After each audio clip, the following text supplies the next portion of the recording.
Hello guys, the name's Tag Commander, and today I'll be talking about what I'm hoping for Destiny 2's Year 2 reveal stream. So, while I don't think Bungie will reveal everything for Destiny 2's Year 2, I will be talking about what I'm hoping that they will change. First on the list is Destiny 2's Year 2's matchmaking. With Destiny 2's matchmaking system, it currently is a mix of skill-based and connection-based matchmaking. However, that doesn't really work with Destiny 2's shooting system. To explain, Destiny 2's Crucible has exponentially more team shooting than in the previous incarnation, to the point where if you aren't touching butts with your team, you've already lost against the inevitable 4-man pre-made fire team of friends. Skill-based matchmaking does not help against teams that have better communication, and immediately decrees that going in with teams will almost always pin you up against solos and lack of communicationable teams. Skill-based matchmaking is a great idea for Destiny 2, but it doesn't work in terms of the lack of people who go into voice chat. Though the teams that do get people who go into voice chat, they do climb, hopefully, if they play with the meta. And if they change it to where it's more solo players against solo players and 4-man teams against 4-man teams, it allows for the players to be able to play against players on an even ground. Another thing I'm hoping for in Destiny 2's Year 2 is the return of more exotics, but more importantly, brand new exotics.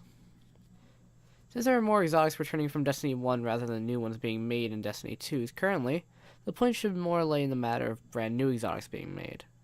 Bungie has made little new exotics and have brought back exponentially more massive old exotics, such as the Suros returning again, which is the main one I've talked about. But I haven't seen any. I have seen some like the Knucklehead Radar in the fitting aspect. Destiny 2 is planned for a fresh start with fresh weapons and fresh encounters. The opportunity to receive our beloved Hawkmoon again would be amazing, but does not outshine the potential of a new set of exciting new weapons. Another thing I'm hoping for is the return of random rolls. So, a lot of people who played Destiny 1 did play Destiny 1 to get random rolled weapons. If you were raiding, well, you just wanted to get to the highest light level and finish the highest light level. But if you're the people who played Crucible countless hours for that shiny god roll longbow, then you'd shoot a lot of people in the face to play it, and you'd have fun doing it. However, with Destiny 2, it's more balanced in the fact that all the weapons have the same roll, but it kind of loses the appeal of farming for a new weapon, for the same weapon, with a different rule, once you receive the weapon you've been looking for, because it has the same role. As other Destiny player Gassalian put it, popular live streamer, more popular than I am, why wouldn't you put random rolls back into the game?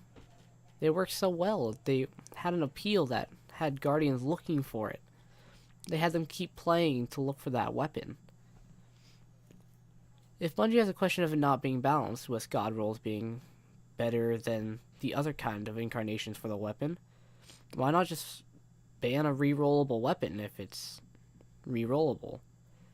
If you can reroll a weapon freely and you can just continue on doing it, it could just be banned. There could be a vendor version which you're allowed to use that you get for free from playing the game, but you could still use it in a private match. You could look for that perfect weapon so you could pub stomp your friends, or even in just quick play. Now, something I am guaranteed a lot of players would love, since Crucible is lacking with their matchmaking, they would love a brand new raid, or at least a PvE activity. Destiny 2 has been lacking in the raid department, with the Leviathan being used 3 total times as a setting. Bungie, I'm gonna get real with you here. We want to see some new scenery. The Reef is a great idea for Forsaken, but we had two DLCs, which weren't set around the Cabal. We could have had a raid around the Infinite Forest where we attacked the Vex. We could have had a raid against Rasputin, or with Rasputin, saying as he was the strongest Guardian, or the Guardian who could see everything. Yes, we practically finished off the Cabal with those 3 raid type of things, with the raid layers and the raid, but it doesn't provide any sense of finishing anything with the DLCs we have. I don't want to look at Cabal machinery again for another raid, Players want something more of substance, rather than just cabal after cabal raid. With Reef, or even somewhere beyond the Reef, where we get to see someone like Aphrodite, I'd like to see some kind of better PvE activity, rather than just story mode grind, strike grind, nightfall grind, raids, repeat. We need something more, Bungie. PvE has been lacking in Destiny since, well, the start. You just had little to do. Once the strikes ran out, there was nothing. Once you did the raid, also no really reason to do it, unless you were genuinely wanted to help someone through the raid for the first time. Now, for the last thing I'm expecting for Destiny 2's Year 2 is the return of options for the game modes. It's not as important as the others, but it still has some kind of value to me as a Crucible player. In Destiny 1, you had the option for what kind of Crucible game mode you wanted to play. If you wanted to go into Team Deathmatch, you could pick the Clash game mode. If you want something more along the lines of Slam Dunk, you'd pick Rift. But with Destiny 2, you run the risk of every single casual game mode in the game. Clash, Rift, haven't seen that one yet except for the beginning of Destiny 2's launch. Control and Supremacy, which I personally don't like. You name it, it'll be there. I understand competitive having random game modes. You should be ready for everything if you want to climb to be the best. But if I want to hang out with my friends and do some light clashes, we shouldn't have to play Supremacy and change off of our sniper rifles. While private matches are fun in terms of being able to do whatever you want and pick the game mode, they don't provide much sense of satisfaction other than being able to demolish your friends. Which I hope you could do. I do have hopes for Destiny 2. It has so much potential. Bungie just needs to treat the game right. They can't use Eververse that much anymore. Eververse isn't a good thing for Destiny 2 right now. Little less Eververse, more Ikora Arcade and Zavala. We don't need microtransactions in this game. We've already spent over $100 already with the DLC in the main game. I'm sorry to say, Bungie, but it's kind of already obvious with your livestream chat. You're gonna die if you keep putting out this Eververse crap. Listen to your community.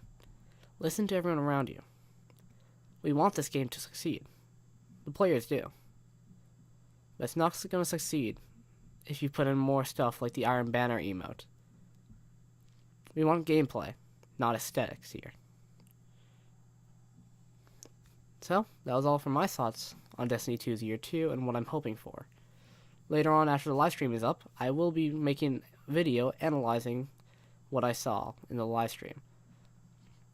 So, my name's Ty Commander, and I'll catch you all next time. Bye!